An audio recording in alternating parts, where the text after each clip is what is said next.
என்னோட ரிலீஜன் நான் சேஞ்ச் பண்ணிக்கிட்டேன் அவங்களுக்காக. இவ்வளோ ரிஸ்க் எல்லாம் எடுத்துட்டு நான் அவங்கள கல்யாணம் பண்ணிக்கிட்டேன். இப்போ நான் கன்சீவ் ஆயிருக்கேன். கன்சீவ் ஆயிட்ட அப்புறமும் இவ்வளோ கஷ்டத்துலயும் நான் எதுக்கு ஃபைட் பண்ணிட்டு இருக்கேன்? அவங்க வேணும் தானே. ஒரு சைடு லவ் இருந்தா பத்தாதுங்க, 2 சைடும் லவ் இருக்கணும். சொல்றது வேற, நடக்கிறது வேறன்னா அதுல அர்த்தமே இருக்காது. அவங்க பொண்டாட்டி குழந்தை வேணும்னு சொல்லிட்டு மீடியாக்கு முந்து சொல்ல வேண்டாம், என் முன்னாடி சொல்லட்டும். அட்லீஸ்ட் வா என் பேரண்ட்ஸ் கிட்ட போயிட்டு பேசலாம்னு சொல்லிட்டு அவங்க என்ன அங்கே ஊருக்கே கூட்டிட்டு போகலாம். இல்லை இப்போ எல்லாருக்கும் தெரிஞ்சிருக்குல்ல, சார்ட் அவுட் பண்ணல, நம்ம சார்ட் அவுட் பண்ணிக்கலான்னு. இல்லை இல்லை ஃப்ரெண்ட்ஸ் எல்லாம் இருக்கோம் இல்லை, ஏன்னா நமக்கு 2 பேர் கல்யாணம் பண்ண ஃப்ரெண்ட்ஸே இருக்குல்ல, அவங்களெல்லாம் கூப்பிட்டுட்டு ஒரு மீட்டிங் வச்சுட்டு சரி பண்ணலாம்ல. எதுக்கு அவங்க முயற்சி பண்ண மாட்டாங்க? அது எதுக்கும் வந்தாங்க போயிட்டாங்க, அவ்வளோதான். அவங்களுக்கு எல்லாம் இன்டர்வியூ கொடுக்குற டைமு கொஞ்சம் அவங்க வைஃபுக்கு ஒரு 1/2 hour கொடுத்துருந்தா இவ்வளோ பிரச்சனையே போயிருக்காது. ஒரு உமன் தான் வந்து இன்னொரு உமனுக்கு சப்போர்ட்டாக இருக்கணும். உங்கள் ஃப்ரெண்ட்ஸ் பல பேர் வந்து உங்களுக்கு வந்து இப்போ வரைக்கும் சப்போர்ட்டாக இருக்காங்க. பட் அன்ஃபார்ச்சுனேட்லி வந்து இப்போது ஹன்ஷிதா அப்படின்றவங்க வந்து உங்களுக்கு எதிராக அர்ணா கூட சேர்ந்துட்டு அவங்களோட அஃபேர் வந்து அது தாங்க முடியாமல் நீங்களும் வந்து டிப்ரெஷனுக்குள்ளானீங்க. ஸோ அதை பற்றி இப்போ எப்படி ஃபீல் பண்ணுறீங்க? அதை பற்றி ஃபீல் பண்ணுறது என்னங்க, எனக்கு அசிங்கமாகுது. அந்த பொண்ணு நினச்சாலே அசிங்கமாகுது, சீரியஸ்லி. இப்போ அந்த பொண்ணை பற்றி எனக்கு பேசுறதுக்கு இன்ட்ரெஸ்ட் இல்லை. இப்போ எனக்கு என்னோட லைஃப், என்னோட குழந்தையோட ஃப்யூச்சர் மட்டும் இம்பார்ட்டண்ட். எனக்கு நியாயம் வேணும். அவள் என்ன தப்பு பண்ணியிருக்காளோ என்னன்னா அது கடவுள் பார்த்துப்பாங்க. இப்போ எல்லாருக்கும் தெரியும் யார் என்னெல்லாம் பண்ணிட்டு இருக்காங்கன்னு, நீங்களே பார்த்துட்டு இருக்கீங்கல்ல, அது கடவுள் பார்த்துப்பாங்க. அப்புறம் இப்போ அதை பற்றியெல்லாம் யோசிக்கிறதுக்கு எனக்கு டைமும் இல்லை. இப்போ என்னோட ஃபேமிலி சரியாகணும், அவ்வளோதான்.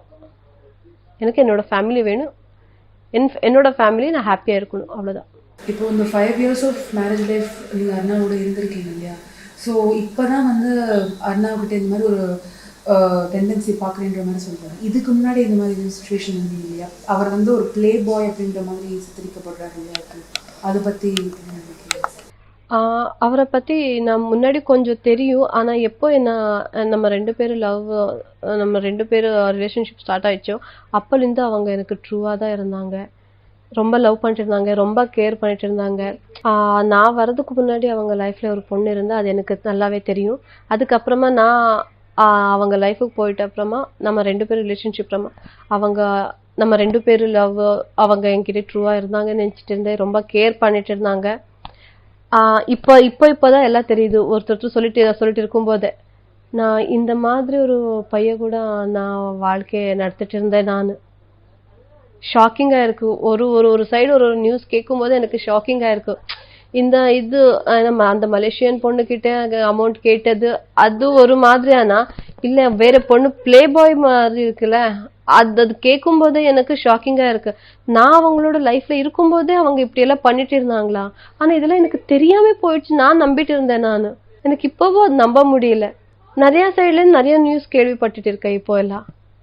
ஆனா அவங்க அவங்க எனக்கு காட்டின அன்பு, அந்த லவ், கேர் எல்லாம் நினைக்கும் போது அப்போ எந்த இதுல அவங்க என்ன அவ்வளோ எல்லாம் லவ் பண்ணாங்க அந்த மாதிரி எல்லாம் இருந்தா எனக்கு அது டைஜஸ்ட் பண்ணவே முடியல. இப்போ இது வந்து மீடியா சைட்லையும் சரி, பப்ளிக் சைட்லையும் சரி ஒரு கம்யூனிட்டி இஷ்யூவாக பார்க்கப்படுது. பட் பல பேருக்கு வந்து இது கம்யூனிட்டி இஷ்யூ கிடையாது. இது வந்து அணு சைட்லேருந்து நிறைய வந்து ப்ராப்ளம்ஸ் இருக்குது அப்படிங்கிறது வந்து திட்டவட்டமாக தெரியுது.